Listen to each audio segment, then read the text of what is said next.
Okay, welcome everyone. So we're here for a 5-part series on Akedat Yitzchak in preparation for Rosh Hashana. Of course, the Akeda is the reading of the second day of Rosh Hashana.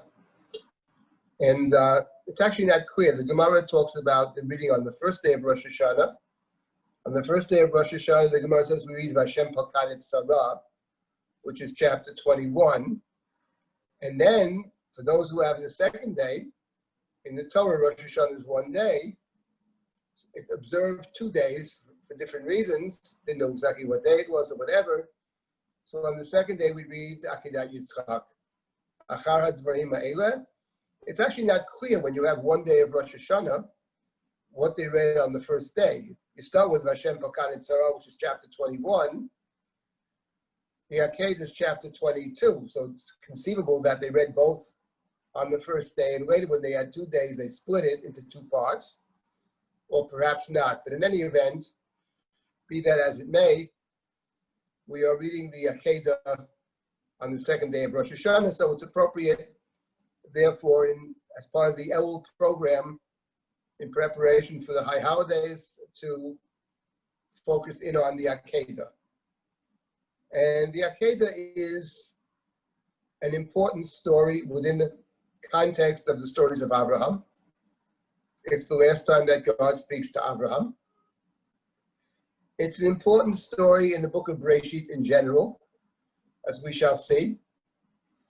And the Akedah is also a story that is picked up, pieces of it are picked up by other biblical stories, other biblical books. And on top of that, it figures prominently in the liturgy. In fact, on Rosh Hashana, in the central service of Rosh Hashana, which is the Musaf, Malchiot, Zichronot, and Shofarot, Zichronot being the central blessing, at the end of that blessing, there is reference is made to Akedat Yitzchak. And in addition, in some of the liturgy that we have, apart from the Rosh Hashana service per se, for example, in the Slichot service, there is a genre of Slichot called Akeda. If we have time at the end, perhaps we'll look at some of the poems written for the Slichot, which focus on the Akeda. They are typically recited in the Slichot after the main poem, the Pismon. And in the practice of Edot HaMizrach, there's a poem that's prayer, or a poem that's read just before the shofar is sounded. Et Sharei Ratzon Lihipateach, Akeda Nekad V'Hamizbeach, one of the highlights of this service. It's all about the Akedah. So the Akedah clearly is a central story, both in the Torah, in Tanakh, and in the practice of the Jewish people.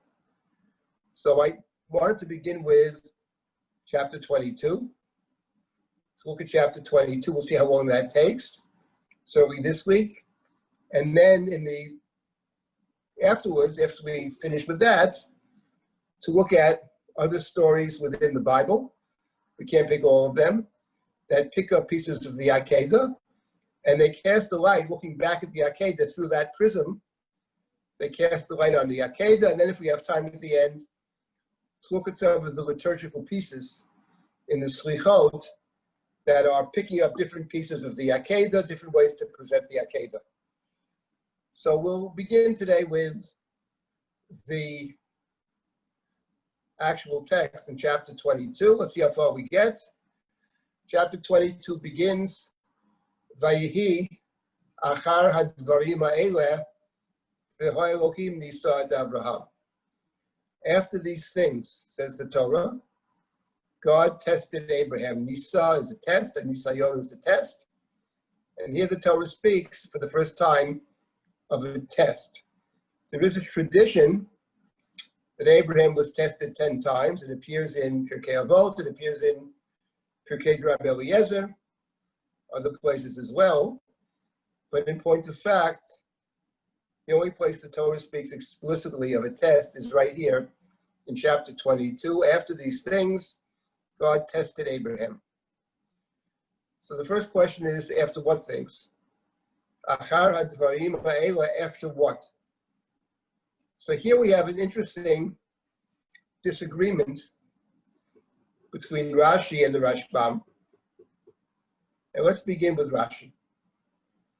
So Rashi says, after these things, Achar hadvarim ha'ela, says Rashi, so Yeshvi Rabotenu Omrim, Achar Shekarat,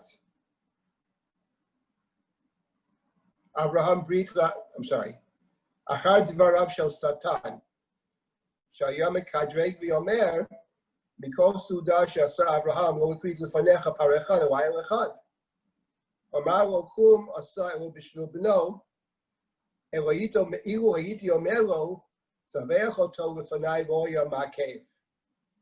V'yesh Omrim Achar Dvarav Shel Ishmael, Shayam Mitpaer Al Yitzchak, Shemo Ben Yud Gimel Shana V'Lo Micha. Amaro Yitzchak, B'Yever Echad Atam Miyareini, Ihu Amawe HaKadosh Baruch Hu, Sabeach Atzmecha Lefanai Lo Hayiti Ma'akev. So Rashi has two interpretations. Both of the interpretations after these things, one, the first interpretation has to do with the party that Abraham makes after Isaac is weaned. Yom Yigamel Yitzchak, he makes a big party, and Satan comes in that context and says to God that in this big party, Abraham didn't give anything to you. God says, "What are you talking about? He would give me whatever I asked for. He would give me. If I said to him, sacrifice your son, believe me, he would do it." That's the first interpretation, midrashic interpretation that Rashi cites. And Rashi cites the second one, that after Ishmael is taunting Isaac and saying, listen, I was circumcised when I was 13 years old, and you were circumcised as a baby, didn't feel anything perhaps. Isaac says to him, what are you talking about? If God would ask me to sacrifice myself, wouldn't I do it? After these things, after Isaac said this, God tests Abraham and commands Abraham, instructs Abraham to sacrifice Isaac. What is common to both interpretations, each of which is interesting for other reasons, is that for Rashi, after these things, that is the Akedah, is not related directly to what comes before. Because the beginning of chapter 22 follows the end of chapter 21. But the end of chapter 21 is not about Ishmael.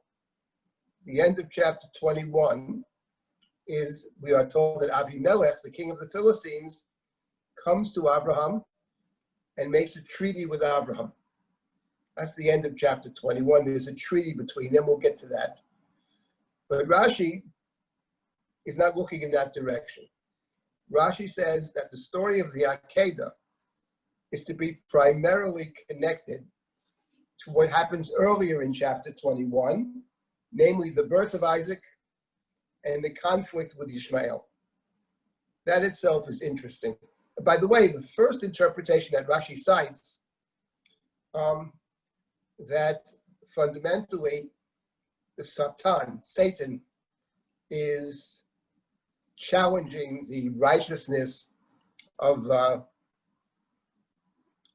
Abraham, reminds us, of course, of the first chapter of the book of Iyov, that Satan comes before God, and God says to Satan, where have you been? Traveling through the world. Have you seen Iyov? What a holy, righteous man he is. God-fearing person, Yirei Elohim. And Satan says, well, of course he's God-fearing. He's successful in everything that he does. But make his life a little difficult, and we'll see how God-fearing he is. And in fact, when the friends come to visit Iyov after he's lost almost everything, the term they use in the very beginning of the book of Iyov is the term nisayon, hanisad devar elecha tileh. You've been tested. So Rashi perhaps picks up on that. The Medrash picks up on that. But for our purposes, the important point here is that for Rashi, after these things, the Akedah story is bound up with the story of Ishmael. The second interpretation, it comes out of a conversation between Isaac and Ishmael. So let's reflect for a moment on the story of Ishmael in chapter 21, which is incidentally the Torah reading for the first day of Rosh Hashana. Hashem Akedat Sarah, God remembers or redeems Sarah, and she gives birth to Isaac at the age of 90, and she's extremely happy. He's named Yitzchak. There's a big party. And then what happens next in chapter 21, and Rashi's approach sort of invites us to look at what happens next. We are told that after Isaac is born, Vateres Sarat ben Hagar HaMitzrit Asher Yodavi Abraham Mitzachek. Sarah sees the son of Hagar the Egyptian, who had borne him, Ishmael, for Abraham, Mitzachek. Now the word Mitzachek can mean to laugh, but typically in the Bible, the term L'sachek or Litzachek has a very negative connotation. Joseph was accused by Mrs. Potiphar of being Mitzachek. You brought the Hebrew slave into my house with Mitzachek me, to mock me, to taunt me, to tease me, often with a sexual meaning. And in the story of the golden calf, Vayakumu Litzachek, and build the golden calf, they dance it around it, dancing around the golden calf, rise up with Tzachek. So Tzachek is not an innocent laughter. It's a taunting, it's a mocking. In the case of the verse, chapter 21, Yishmael's Mitzachek would suggest perhaps supplanting. Yitzchak is born, but Yishmael, the older son, is Mitzachek, in effect saying, what's the big deal? I'm really the main son. I'm the one Avram cares about. I'm the firstborn. I'm the super Yitzchak, one might say. So that's what begins the story of the expulsion of Ishmael in chapter 21. We are told what Ishmael does through Sarah's eyes. Sarah sees, we're told in chapter 21.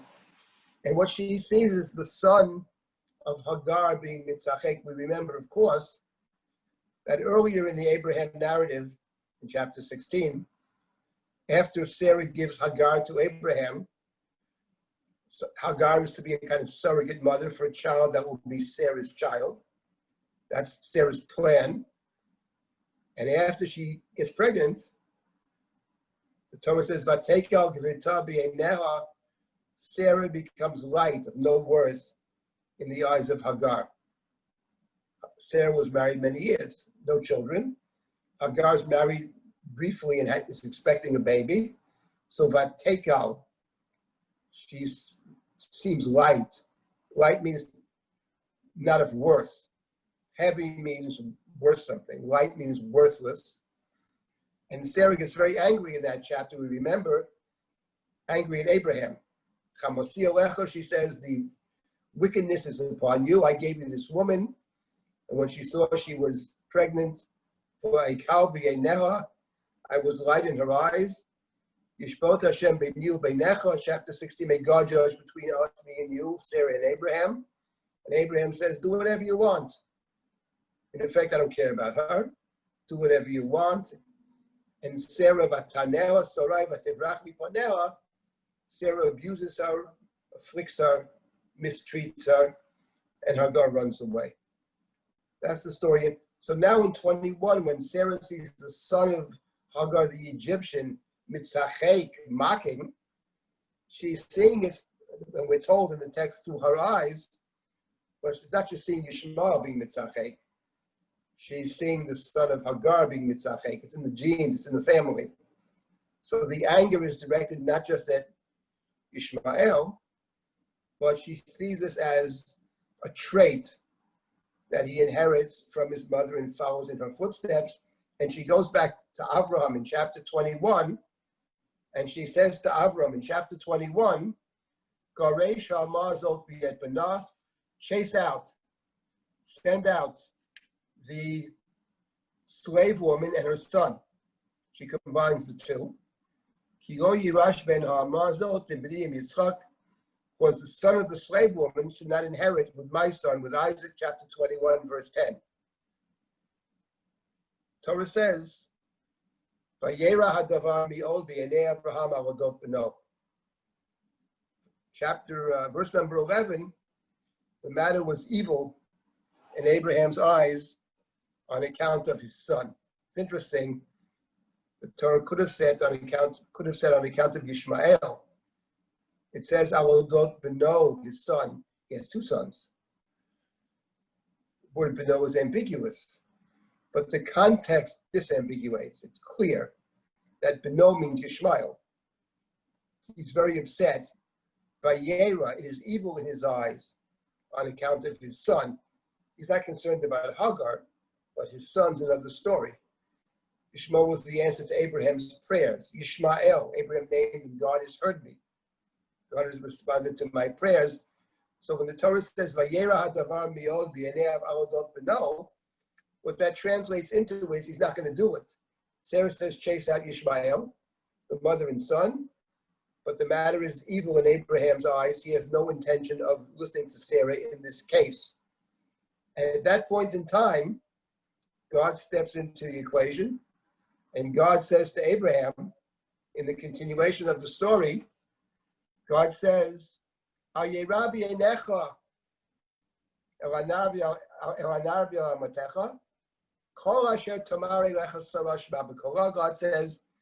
let the matter not be evil in your eyes on account of the boy and his mother and your slave woman. God uses Sarah's language, Amma. Focusing first on the now, because that's what's bothering Abraham. What bothers him primarily is not Hagar. What bothers him is Ishmael. Don't let it not be evil in your eyes. Everything Sarah says, listen. For through Isaac will you be named. The covenantal, one might say, the covenantal blessing is going to be through Isaac. As God said earlier in chapter 17, it's going to be through Isaac. Let it not be evil concerning the banishment of Ishmael. And he has a blessing. So don't worry about Ishmael. He's going to be fine. He has a blessing. There already was a promise of blessing in chapter 16 when the angel spoke to Hagar in chapter 16. God reassures Abraham. So God instructs Abraham. Do what Sarah told you to do, which is to banish them. And Avram's response to God's intervention or intercession is found in verse number 14 of the previous chapter, and begins Vayashkem Avram Baboker. Abraham gets up early in the morning, and he gets up early in the morning to fulfill the commandment that God has given him, which is to chase out Garesh, the Nar, together with the mother, Hagar and Ishmael, chase them out. Garesh means chase them out. Doesn't mean send them away for 20 days or whatever. Gerushin is divorce, separation. Send them away. And Abraham gets up early in the morning to do God's bidding. He didn't want to do it. It was evil in his eyes. He wasn't going to do it. But God instructed him. He is obedient. And Torah says, lechem b'chemat mayim. Lechem is bread, but in biblical Hebrew, it's that which sustains you. The sacrifices, which are meat, are called lechem. It's not bread and water. It's not subsistence. He gives them enough to sustain them, together with the water. And he places it on the nar. He gives it to the nar. Hagar, he gives it to Hagar. Somehow Shichma, he places it upon her shoulders. She's carrying it. With the boy, and he sends her away.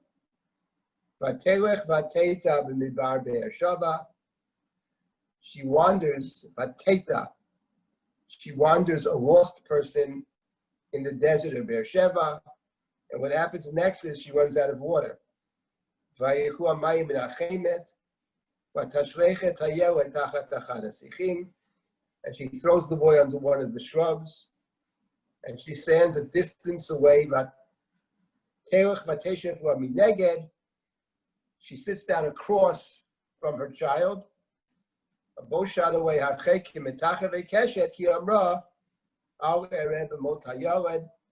don't want to see the death of the yeled, of the child. And she sits across, and she raises up her voice, and she cries. So this story over here, the sending away of Ishmael by Abraham, who initially is unwilling to do it, he will not do it, but at God's behest, God's command, he does it.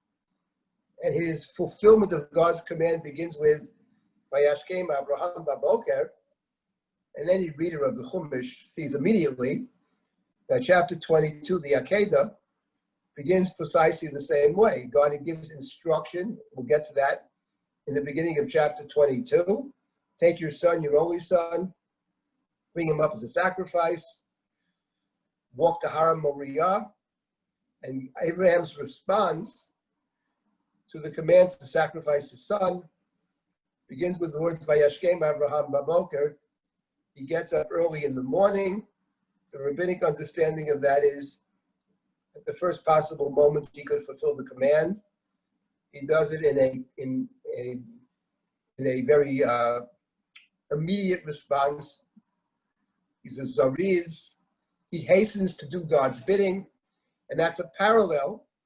The story in 22, the Akedah of 22, then begins as a parallel to this banishment of Ishmael in chapter 21. It's interesting, in chapter 21, he places the provisions al shichma, on her shoulders, and in chapter 22, and we'll get to this, he takes the wood that he chops for the purpose of sacrifice, and he places it on Yitzchak. Isaac is going to carry the wood, is carrying the wood, which presumably will be the wood used, the pyre, upon which Isaac will be sacrificed. The Aish and the Eitzim, the fire and the wood, so it's similar in that respect as well. Now, since it's similar in these two respects, we expect, and we won't be disappointed, if there are many parallels between chapters 21 and 22. Now, when I say there are many parallels between 21 and 22, parallels function in two different ways. Sometimes parallels mean they are similar, possibly the same, although rarely are two things exactly the same. But more often than not, the similarity bespeaks a dissimilarity. We're interested not so much in the similarities and the commonalities, but the fact that they're similar allows us to look more carefully and see the differences between the two stories. In this particular case, there are very important differences between the two stories. One might say the story of chapter 21 really puts into very sharp relief Abraham's response in chapter 22. So it's Rashi actually who has directed us to the story. It's Rashi who has said, don't look primarily at the end of chapter 21, because that's the natural place to look. After these things, presumably refers to what comes immediately before. But Rashi, for his reasons, is saying something else. He's not suggesting that it's not connected to the end of chapter 21, but he's saying that primarily it connects, says Rashi, through the Medrash, to the main story of 21, before the end, which is Ishmael. Now let's reflect a moment on Hagar's response. So first of all, so many things have been said about these stories, and I'm just trying to the best of my ability, focus in on what the Torah seems to say and to demonstrate, hopefully, that the reading that I'm presenting is an accurate reflection, a highly plausible reflection of what the text says. The story raises many important issues, which are real issues, about ethics and obedience, about suspension of the ethical, all kinds of good, very important questions. But they're not resolved by subverting the text. So let's see what the text actually says. First of all, the text does not say that Abraham did not give them enough provisions. He gave them more than enough provisions. The problem is not that Abraham did not give them enough. The problem, says the Torah, Vatelech vateta b'midbar Beersheba, that she gets lost. And here the point to remember is that within the context of the book of Breshit, getting lost is not about not having a good sense of direction. Getting lost is about not having a good ethical sense of direction. So we have people getting lost in Genesis on at least two other occasions, possibly three. One of them actually, later on, chapter 37, when Joseph was sent to his brothers by Yaakov in chapter 37, presumably to make peace with his brothers. There's been a lot of anger, unpleasantness, hatred. And Yaakov sends Joseph, tells Joseph, go and see Shlom Achecha v'yesh Shlom Atzon, Hashiveni Davar. Jacob intends to reconcile Joseph and the brothers. Your brothers are in Shechem, city of brotherly love. Why don't you go and meet them there? That's the idea. The problem is that the train arrives late. Joseph does not arrive on time. By the time he gets there, the brothers have left. The mysterious man tells Joseph, Nos'u mizeh. Why did Joseph arrive late? Says the Torah, V'nei to'eh b'sadeh, he was lost in the field. It's not about direction. It's that Joseph, as Joseph is represented at that point in the Chumash as a young person, 17-year-old, who taunts his brothers, who boasts about his dreams, whether they're true or not true, and it engenders great hatred from Joseph, who was favored by his father, given a special coat. So the inability to reconcile, says the Torah, there's plenty of blame to go around. Some of it, not all of it, of course, but some of it has to be seen as Joseph's responsibility. He gets lost. And the same thing is true earlier in chapter 20, just 2 chapters earlier, that when Abraham says to Avimelech, who asked him the question, why did you say that this woman is your sister? She's actually your wife. And Abraham has 3 different answers, the third of which is that this is what we always do, he says. We always do this. Every place we go, she always says, this is my brother. Ever since God has caused us to wander, to be lost, ever since God took me from my father's house, to'eh. And in point of fact, if Abraham can insist in chapter 20, after God has told him in chapter 17 that Sarah will bear the covenantal child, et briti akim et Yitzchak, and Sarah will have a child same time next year, and Abraham can still say she's my sister and make this public pronouncement, and she's taken for the second time in the narrative, and it is truly the case that when Avram said, whenever God calls us to wander aimlessly, that in fact he is wandering aimlessly. This would change later. That's how Abraham describes it in chapter 20. So over here, Hagar is vatelech vateta. She runs out of water because she gets lost.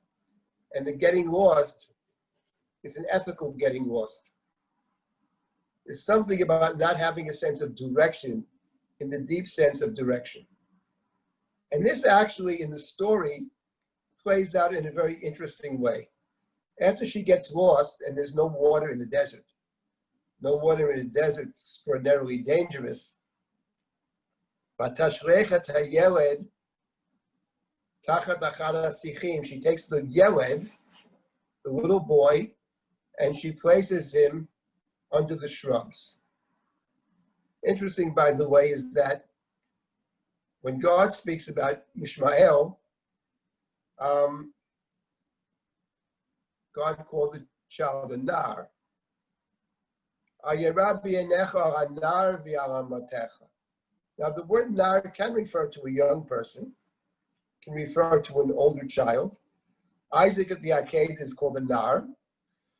The Medrash says he's 37. In the simple reading of the Chumash, he's probably a teenager, maybe a young teenager. But he's not 3 months old either, nor 3 years old. So over here, God calls him a nar, but when the Torah says that she took Ishmael, and later on she says, she throws him under the shrubs, she stands far away, a bow shot away, for she said, I don't want to see the death of the Yeled. And the point being that a Yeled, from the word Yolud, a newborn, the Yeled is young. A Yeled is dependent. So the Yeled, from the mother's standpoint, Hagar's standpoint, as the Torah represents it, this is someone depending on his mother, the Yeled. But she places him far away. The placing far away, actually, can be seen as problematic. I don't want to see him die. I understand you don't want to see him die, but he's under your responsibility. He's your Yeled. So the question is, how does the Torah evaluate Hagar placing the child far away, for she said, I don't want to see him die. And she raises up her voice, so from one perspective, the Torah is sympathetic to this woman. She's distressed, distraught, doesn't want to see the child die. On the other hand, she puts him under the shrubs and sits far away. And the question is, how does one evaluate this? Or more to the point, how does the Torah seem to evaluate what she does? And I suggest that the Torah sees this in a negative sense. And for more than one reason. First, one reason is that you are responsible for the other person, for the Yeled. So you can't just place him far away, I don't want to see it. It's a very sad situation, but he's in your care. That's number one. But number two, we have to remember something else about chapter 21 and about the Abraham narratives in general, which the Akedah is one of the climactic stories in the Abraham narrative. The last time God will speak to Abraham. In a certain sense, it's the end of the story, as we will see. There's more than one end, but it's one of the two endings of the Abraham narrative. And earlier in chapter 16, God, the angel, who confronts Hagar when Hagar runs away from Sarah. Sarah has oppressed her, Batanea Sarai, mistreated Hagar, and she runs away. And an angel appeared to Hagar in chapter 16 and says to Hagar, go back. Shuvi al gevurteich, go back. Behitani, and be afflicted by her. Accept the affliction. No response. She doesn't want to accept the affliction. We can understand that. It's much more complex, but for our purposes now we understand it. And then the angel said to Hagar, Harba arbed zarech, if you go back, I will greatly multiply your descendants. Hagar still doesn't respond, and then the angel says, go back. God has heard your suffering. That is to say, you won't have to suffer anymore. At which point Hagar seems to return. She does return. But there's been a promise in chapter 16 that will greatly multiply your descendants. So she has a promise. God has promised her that your descendants will in fact multiply. And God said to Abraham the same thing. Don't worry about Ishmael. God said to Abraham right here. So there's a reassurance to Abraham in chapter 21 and a promise to Hagar in chapter 16. So the despair over here is despair in fact, despite the fact that there's been a promise. So one could read Hagar's all too human response as neglectful of the prior promise. But apart from that, when Hagar is sitting far away from this child and crying, the Torah says in chapter 21, in verse number 17, Vayishma Elohim et kol hanar, God heard the voice of the boy. Here it calls him Anar. Vayikra malach Elohim el Hagar min hashamayim v'yomer la malach Hagar. An angel called down to Hagar from heaven and said, Hagar, what's the problem? Malach Hagar, I'll tell you, don't be afraid. Ki shama Elohim, for God has heard el kol hanar, the voice of the boy, Basher Husham, the one over there. And here there are 2 points that are very interesting for our purposes. First of all, the Torah never told us initially that the Nar was crying. Quite the opposite. The Torah said, Vatisad kolav atef, that Hagar was crying. She raised up her voice and she cried. And now God is responding, but the Torah makes the point that God is not responding per se to Hagar. In fact, Malach Hagar, what's your problem? Is a critical tone to that. What's the problem here? One might say, didn't I promise you earlier there's no problem? God has heard the cry of the boy. So God hears the cry of the boy. The Torah never says the boy is crying. Silent cry of the boy. In the text, the cry is silent. But God is hearing the silent crying. It's a famous story about the, what's his name, Vorka? I forget the first name. He was a contemporary of the Kotzker Rebbe. And he or his son, I don't even know, one of them was called the Stiller Rav, the silent Rebbe. Didn't say much talking. Somebody met one of the Hasidim and said to the Chassid, what did the Rebbe talk about last Shabbos? In the third meal in Shavuos, what did the Rebbe say? And the answer was, the Rebbe was silent, and all the Hasidim listened. And that's the point over here. In the text, the boy is silent, but God is hearing the cries, the silent cry. The world is filled with silent crying. And most people don't hear it. In this situation, God is hearing the silent cry, not her cry. So there's a critique of Hagar in that sense, and there's a second critique. The cry of the boy, Basher Husham, the one who's over there, the Basher Husham, that's a criticism. Not the one with you here. No, the boy over there. Maybe he didn't hear the cry, you're too far away to hear it. The boy over there. So that's a second critique, the Basher Husham. And then there's a third critique that's very interesting. The Torah says that she sat far away from Ishmael. How far did she sit from this child? Harchek kimitachave keshet, a bow shot away. A bow shot away. At the end of the story, we're told that Ishmael grows up. He lives in the desert. And what profession does Ishmael have? Vayihi roveh kashat. He's an archer. Shoots the bow and the arrow. He's a kind of hunter. It's fair to say that in general, the Torah doesn't think too much of the profession of hunting. The first hunter is Nimrod, the first king, connected to Babel, Shinar, Tower of Babel. His name means we shall rebel. And Esav is a hunter. That's a negative for the Chumash. Sayyid B'fiv. Esav is a hunter. A Rovek Hashat, so there's a suggestion over here, perhaps. He becomes a Rovek Hashat.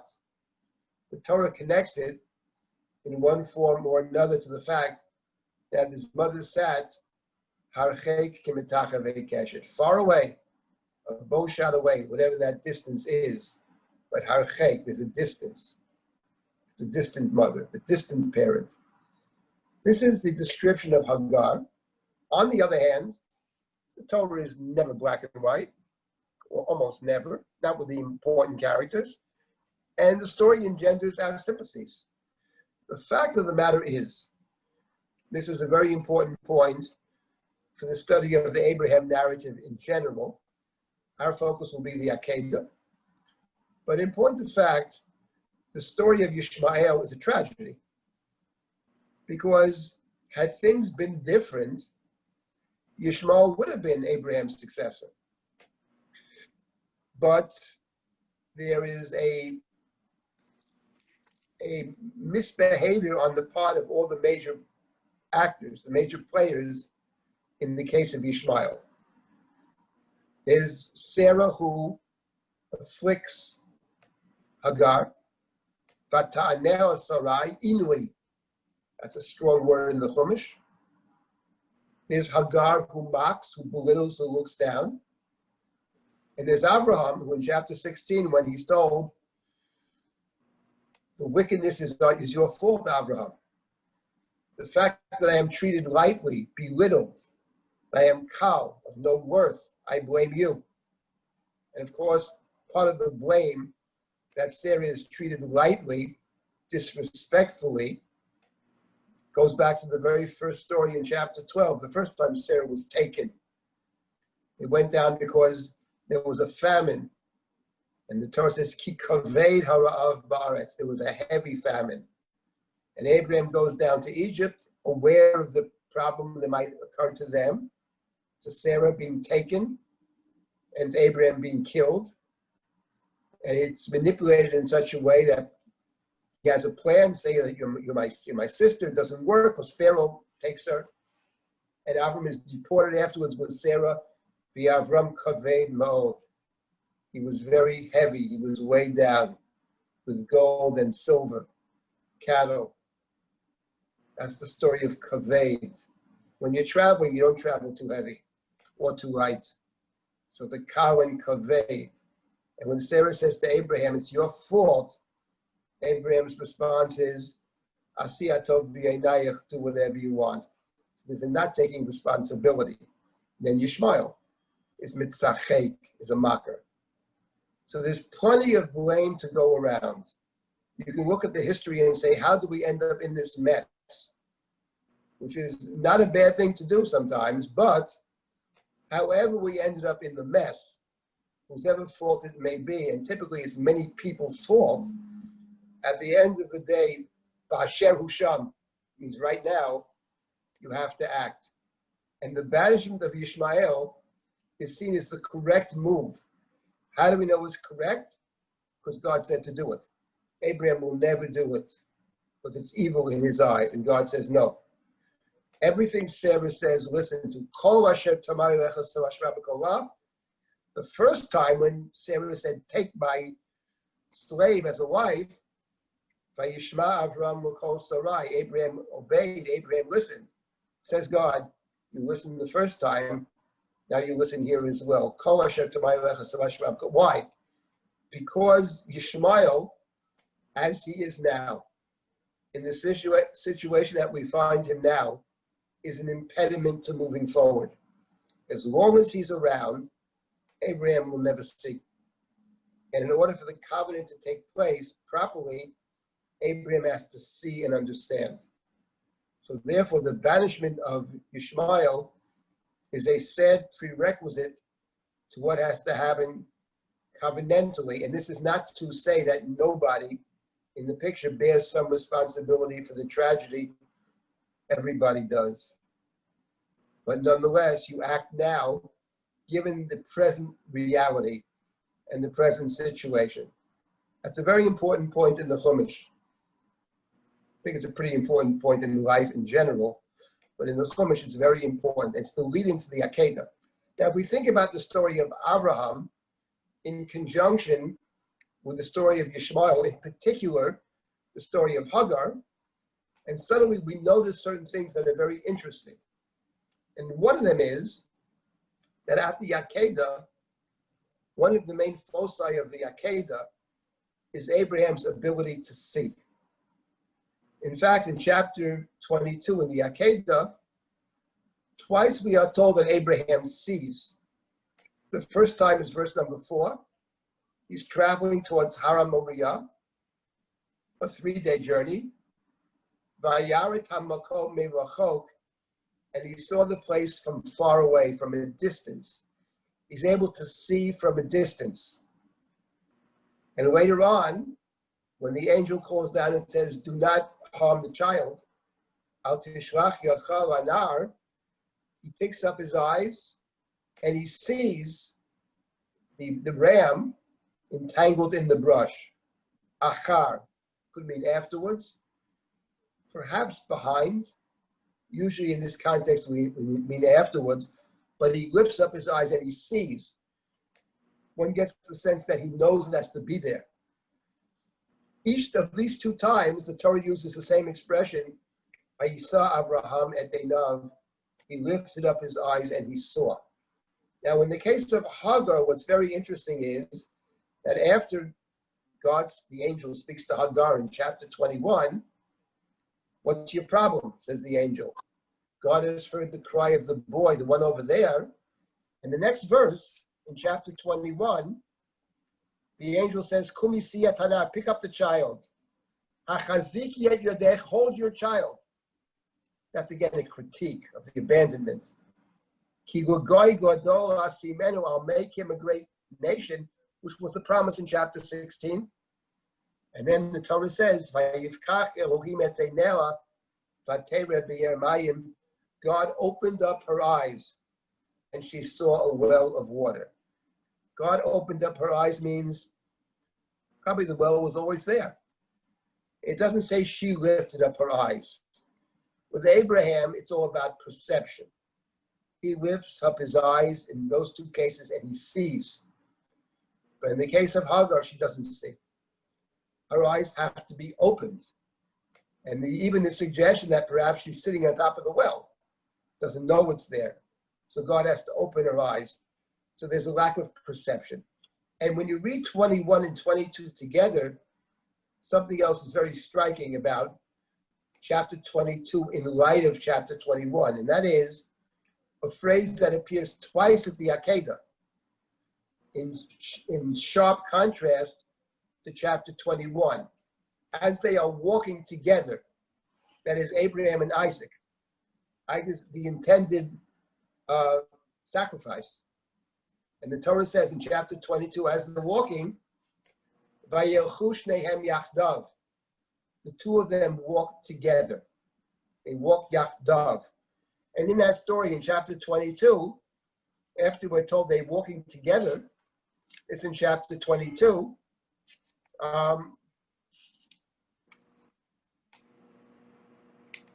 says in verse number 7, Vayom Yitzchak l'Avraham aviv, father, said Isaac. Vayomer avi, Vayomer hineni b'ni, and Abraham says, I'm here, my son. Vayomer neish v'ayitzi, ma'aseh v'yolah, I see the fire, I see the wood. Where's the sacrificial animal? Where's the lamb? Vayomer Avraham, Elohim Yireh Aseh v'yolah b'ni, God will provide a lamb for sacrifice, my son. Vayelchu shnehem yachdav, and the 2 of them walked together. Now, the precise meaning of God will provide a lamb for sacrifice, my son, that's an interesting question, how you read the verse. But Vayelchu shnehem yachdav, they continue to walk together, even though Abraham knows what he's been commanded. There is no sense, and we'll deal with all these issues, hopefully, over the course of this series. But the Torah emphasizes Vayelchu shnehem yachdav, and that's very pointed in light of what we read in the Ishmael story, which is Vateshev lo mineged, she sits far away. So Abraham is not that way. Abraham sees, he has a perception. He knows what God has commanded him to do. He's going to do it. but he still acts as a parent as best he can. He's placed in a virtually impossible situation, but the focus is Vayechu Shnehem Yachdav. So the point of coming back to Rashi again, what Rashi is saying is, in reading the story of the Akedah for Rashi, what emerges from Rashi's commentary is that the primary story one has to read for Rashi is the story of Ishmael. And of course, that's true for a different reason as well, which is obvious, which is that the command to Abraham, and this is an obvious and very important point, is to take your son, Bincha Yechidcha, your only son, Isaac. Because the fact of the matter is, when you come around to chapter 22, the other son, the beloved son of Abraham, Awodot Beno, maybe his primary son. Sounds that way. If you stopped Abraham in the street, Abraham, name your son, Ishmael. It's his primary son. But the primary son is God. Chapter 20, where we're told, Abraham is not really the main parent anymore. The main parent of Ishmael is Hagar, the Egyptian woman. And we're told, he lives in the desert, he's an archer. And his mother finds for him a wife from the land of Egypt, from her homeland. Just as later Abraham will find a son for his son Isaac from his homeland. He sends his servant back to Aram, Abraham's homeland, the place from which Abraham left. So Abraham is basically, Ishmael's out of the picture. And now he has one son left. And if Abraham will sacrifice the one son, he'll have no sons left. So what will be with the promise? What will be with the future? What will be with the covenant? That's the Akedah. The Akedah is typically seen as Abraham's trial. Torah says it. Elohim Nisa et Avraham. The victim, in a sense, sacrificial object is Isaac. But the point of the test is that if Abraham will sacrifice Isaac, there's no future. Oblivion, there's no future. And that's made clear when you read that story in light of what Abraham was told to do, one might say forced to do, in chapter 21. The first, Vayashkem Avram Baboker. And now in chapter 22, we have the second, Vayashkem Avram Baboker. That in a nutshell, I think, is what Rashi's driving at when Rashi quotes the Midrash, and Rashi directs us to the story of Ishmael, and clearly there's more here. There's always more here, but in a nutshell, that seems to be Rashi's focus. When you read the Akedah, read it in conjunction with the story of Ishmael. The Rashbam, Rashi's grandson, has a different approach to the study of Chumash in general, much more what we call a Pashtan. He sees Rashi as fundamentally the voice of the Midrash. Midrash is also getting at the Pshat, but it does it in its own way. And the Rashbam is what I say, much more of a literalist. So the Rashbam understands those words, Achar Hadvarim Ha'ela, in a different sense. Before I get to the Rashbam, does anybody have any comments or questions at this point?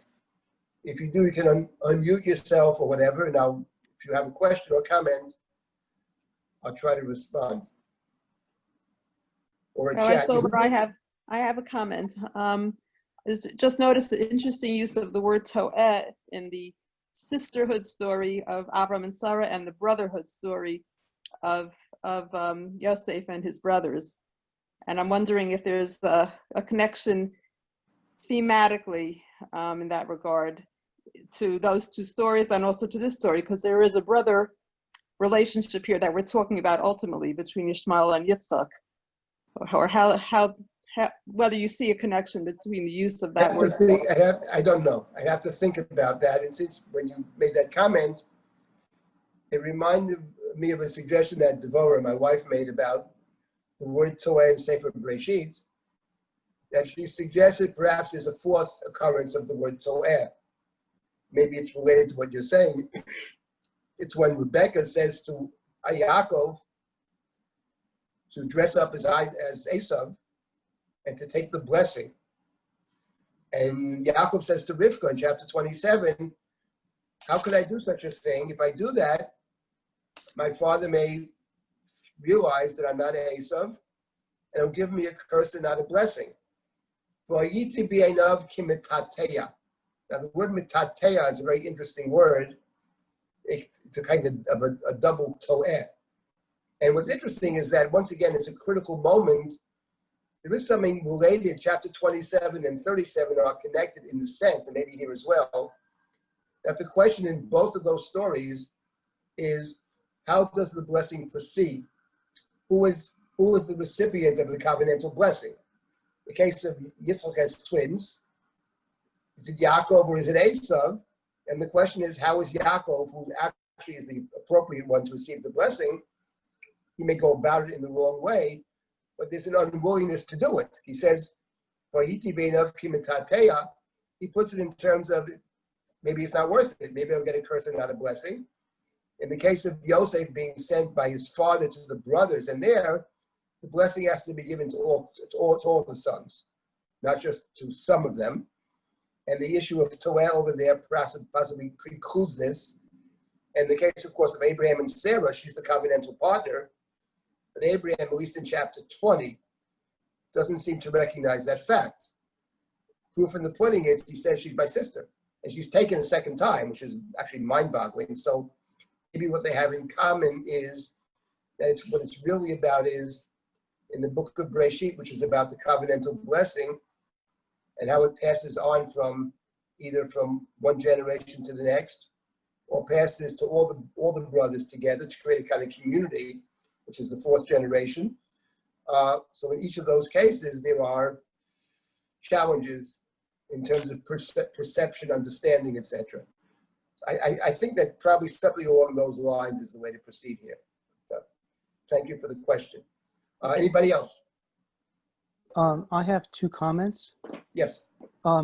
In chapter 21, the father's missing, and in the chapter 22, the mother's missing. True. That is very true. Now, what's your second comment? I find it very poignant that in chapter 21, Abraham is told to let go of your son, and he's not stopped. And so then when he's asked a second time to let go of your son, he really would not expect to be stopped. That's true. I mean, I think the test is a good test. That's one of the questions we'll deal with. What is Abraham thinking? That's the truth is in 22. What is he thinking? The Torah doesn't say much about what he's thinking. The Torah tells us two things in chapter 22. When we get to this later, I'm going to respond to your first point as well. The Torah tells us two things in chapter 22 that we'll get to hopefully maybe next week. One is what he does. There's a set of action verbs. He gets up in the morning, he takes, he goes, he takes the wood, etc. He places Isaac on the wood, etc., etc. A bunch of verbs. That's one thing.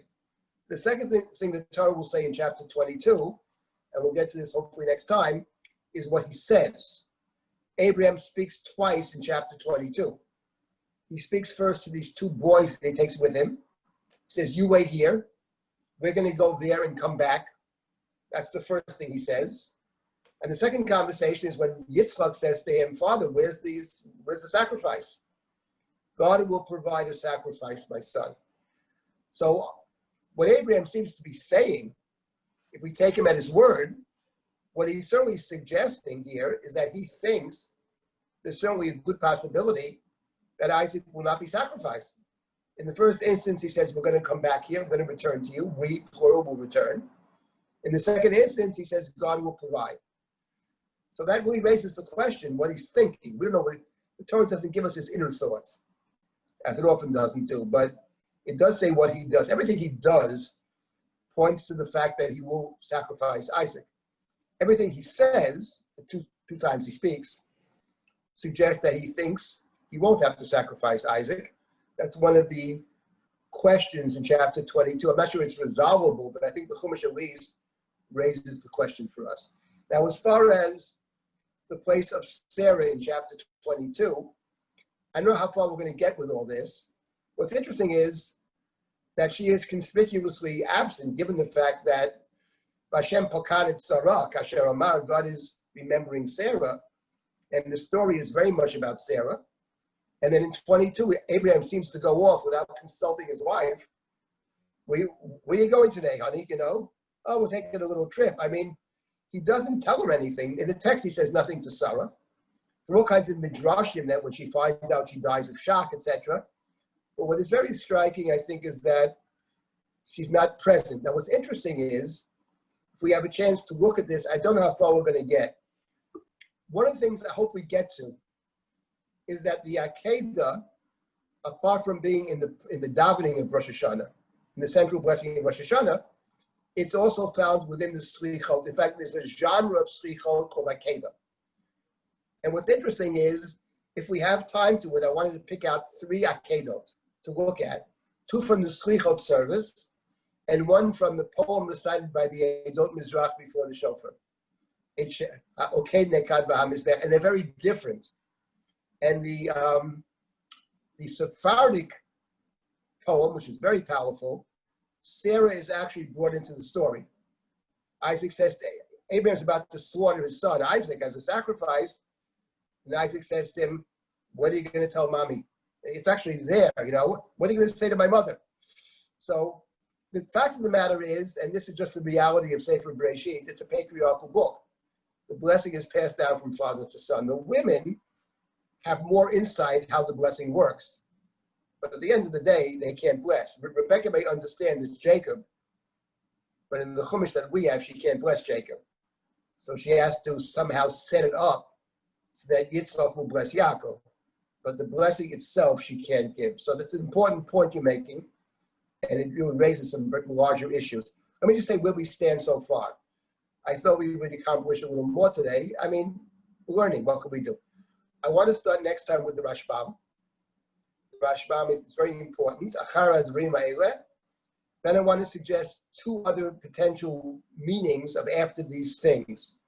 So the before different interpretations of what after these things mean, and that's what I have to say now in conclusion, that the 4 interpretations are different, but they are not mutually exclusive. I believe they're all true. Every one of them is true. The issue is only about emphasis and focus. What is the main text? But all 4 texts are connected in a very deep way to the story of the Akedah. So we'll stop here at this point, and next week we'll start with the Rashbam, 2 other interpretations of Achar HaDvarim Ha'eleh, and then we'll move on from there. So thank you. Rabbi Silber, do you have another minute for a question? And whoever can stay on, can stay on? Sure. Okay, Yes. So Gerval had written on the chat, he said, why doesn't Abraham see the problem that Sarah sees with Ishmael and Hagar? Why doesn't he see it? I will deal with that problem in general. First of all, we have to remember that when Avram says to God, I'll be very brief. When Avram says to God in chapter 15, when God says to Avram, don't worry, Avram, it's going to be good. Your reward is great. And Avram says to God, you had given me no heir. Remember that the story of Abraham begins when he's 75 years old. There's nothing about his youth. We meet let's say, a middle-aged man with no children. So the issue of, we'll get to this later on, the issue of succession is the critical issue. Abraham is told in the very beginning, there will be succession. There will be a promise. You're going to build a nation. That's what he's told. And yet he has no children. So one problem is who's going to succeed him? He's not a youngster. But the second point is, in order to build a nation, you need resources. You need capital, all kinds of resources. You need people and you need money. And Sarah, we are told, is a barren woman. She has no children. So she's not providing the heir. In Egypt, he sees the opportunity, and in fact, he's given a lot of wealth in Egypt. So from day one, when Abraham said to God, but I have no child, he did not say, as Isaac might have said, but we have no child. He doesn't mention Sarah at all. Hey, Nuli or Natata Zara, you've given me no child. He doesn't see Sarah in that way. He doesn't see Sarah as a covenantal partner at all. He sees her basically what he says. She is my sister. You love your sister, but she's not your partner of destiny. And that is the issue in the story. So apart from the fact that in general, people that see in the Bible in general are people who live on the margins. People in power don't see. That is actually, I would say, the core idea of the book of Shmuel, the book of kingship.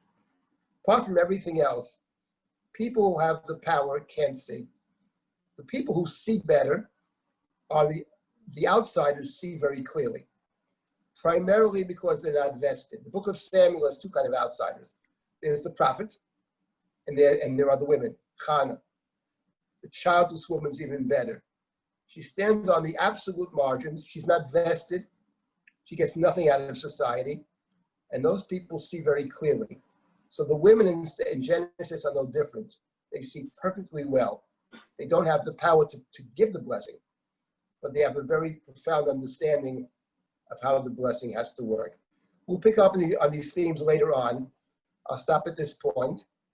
I'm glad we started the series, and hopefully this will be helpful in terms of preparing for Rosh Hashana. And thank you all. Thank you.